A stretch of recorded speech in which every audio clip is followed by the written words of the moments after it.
Yan. Birthday ni Kuya, kaya kami nandito. Kay Mama. Kasi weekend pareho. Hindi. Saturday, Sunday yung holiday. Yung mismo holiday. Matao yan, dami tao.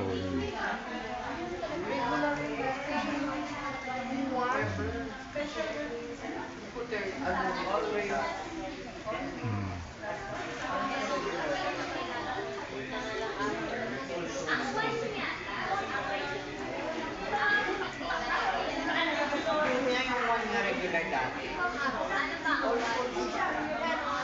Weekend kasi ang alam mo Friday ata. Eh, ano gusto mo i-holiday dyan? weekend, di ba? Ang point ko, yung type ng holiday niya regardless of day. Si Mama. Hindi na kinount kasi nga weekend. Bakit may pasok ka ba sa mga? May pasok ako ng hindi regular. Saturday, Sunday? Weekend naman, baby. Ano ba yan?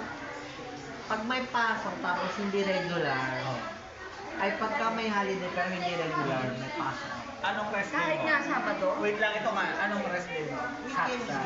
Doesn't matter. Kasi Saturday. Ang point ko nga, yung mismo holiday ko regular. Kasi pag nilubyan, papasok pa din ako.